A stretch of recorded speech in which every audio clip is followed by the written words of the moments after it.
Action, dog, go! Lieutenant Hiro Anoda n'akabinja keke yali aduumira basindikibwa ku kazinga Lubanga batayize omulabi wa Japan nga basinziira eyo.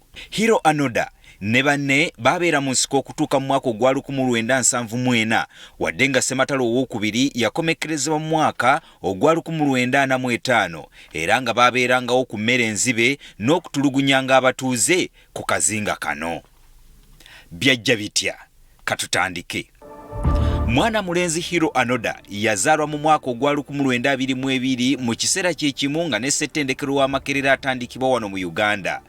Yazaalibwa mu kabuga akamanyiddwa nga Kainani abamu ke bayita Kamekawa mu kitundu ekimanyiddwa nga Wakamaya mu matwale ga Japan era nga bwe yasoma omulimu yakuguka mu gwa bwa kitunzi. Yafuna omulimu mu Tajima Yaku Trading Company mu kibuga Wuhan ekya China. Obulamu bwe bwakyukanga musanvu ogw'omwenda 1941 nga luno lwe lunaku amagye ga Japan lwe gaabwaguliza enkambi z'Abamerika ne bafiirwa abajasi n'ebyokulwanyisa ekintu ekyasiikuula emmeeme z'Abamerika era ku lunaku luno olutambi lwa Ssematalo owookubiri lwe lwakyusa enzungulula. Ku luno Amerika mu butongole lwe yalangirira olutalo lukakuuse eri eggwanga lya Japan. Japan yakimanya nti egalinnya gye gava era yatandika okusala entotto ku ngeri gye yali egenda okutangiramu obusungu lwa Amerika eyali tekyasalikako musale olwa Japan okugibwaguluza. Japan yayisa ekiragiro eri buli musajja alimu embavu ng'atemera mu gy'obukulu wakati we 17 n'amakumi 40 ng'alina okuyingira amagye atabalire eggwanga lye. Bw'atyo ne Hiro Anoda mwe yagendera okuyingira amagye nga teyeesiimidde. Yatwalibwa mu ttendekero ly'amagye Nakano ettabi erisangibwa mu Futomata n'atendekebwa mu bukesi n'okulwana okw'okuzinduukiriza kyokka n'ayolesa obukugu obutagambika okukira banne abalala be yatendekebwa nabo. Okutendekebwa nga kuwedde basooka kwagala kumusindika mu ggwanga erya China wabula Amerika bwe yakuba enkambi mu Philippine n'akyusibwa ne bamuweereza ku kazinga Lubanga akasangibwa mu Philippine. Ng'asindikibwa ku kazinga kano omulimu omukulu ogwamuweebwa gwali gwa kusaanyaawo ekisaawe ky'ennyonyi ekisangibwa ku kazinga kano n'okutabangula omwalo olwo ennyonyi n'amaato g'Abamerika biremererwa okutuuka ku mwalo guno. Anoda ng'asindikibwa yaweebwa ekiragiro ekikulu kimu nti tewaaliwo mbeera yonna yalina kumuwaliriza kwewaayo mu mikono gya mulabe oba okwejja mu bulamu.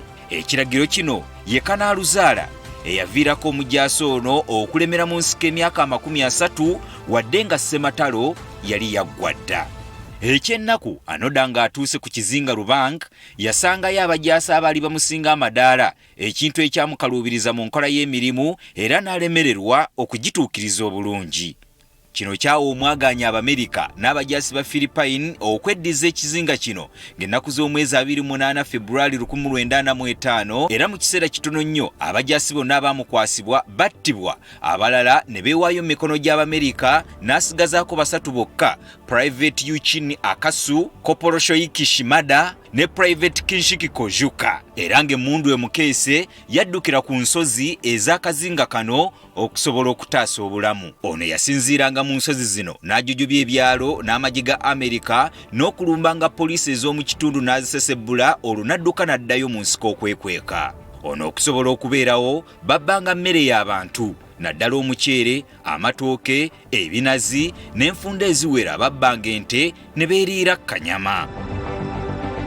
Amerika ng'ekyanoonya ekibonerezo kyesobola okuwa Japan olw'okukuba enkambi zaayo nga mu 6 1945 yagenda mu tterekero ly'ebyokulwanyisa n'etoolayo bbomu zisa byalo n'egibunduggula ku kibuga Hiroshima era mu butikiti nga 3 bwokka ebizimbe ebisoba mu 60,000 n'abantu 60,600 baali bamaze okufuuka omuyonga nga n'abasinga baafuuse dda omukka ogubungeeta mu bbanga. Oluvannyuma lw'ennaku 3 Amerika ng'obusungu bukyagyetimbye ku jjoba ng'ennaku z'omwezi 9 omwezi ogw'omunaana 1945 ne basumulula bbomu endala gye baalindiggula ku kibuga Nagasaki ng'eno yatirimbula abantu 69,000 bweddu ne watasigalawo wadde asambagalamu. Bino byonna Anoda teyabimanya asomako bisome ng'abalala bwe babisomako ensangi zino. Bomu zino zaanafuye era ne zigolola ettumba eggwanga lya Japan era ng'ennaku z'omwezi 15 omwezi ogw'omunaana omwaka ogwa 1945 Emperor Hirohito yafulumya ekiwandiiko ekikakasa ensi nti amaanyi gaali gabawedde. Era nga 2 omwezi ogw'omwenda omwaka ogwa 1945 n'ateeka omukono ku kiwandiiko ekyali kikakasa nti tebaliddamu kwepankirapankira ku Amerika era olunaku luno mu butongole Ssematalo owookubiri lwe yakomekkerezebwa. Bano basooka okufuna obubaka buno nti Ssematalo yaggwa mu Okitoba wa 1945 bwe bazingako ekyalo kyokka abatuuze ne badduka ku kyalo ne babalekerawo ebipapula ebibakakasa nti olutalo lwali lwaggwa dda kyokka Anoda zino yaziyita nkwe z'Abamerika kubakwatirako. Japan yasitula ennyonyi ze yali etaddemu ebiwandiiko ebipapula bye yagendanga emansa mu nsiko ne mu bibira eby'enjawulo nga bisaba abajaasi bonna abaali bakyawagamidde mu nsiko baveeyo kubanga olutalo lwali lwaggwa dda era na bano ebiwandiiko bino baabifuna kyokka baagaana okubikakasa nga bagamba nti Abamerika bagezi nnyo mu kuzimba siyaasa tebasobola kukakasa nti ebiwandiiko ebyo bituufu era ne balemera mu nsiko. Akasu yabaawukanako mu Septemba wa 1949 era oluvannyuma lw'emyezi 6 ne yeewaayo mu mikono gy'amagi ga Philippine ate ye Shimada n'attibwa mu Meeyi wa 1954 nga ye Kozuka yattibwa nga 19 Okitoba omwaka ogwa 1972. Anoda bw'ato n'asigala yekka mu nsiko.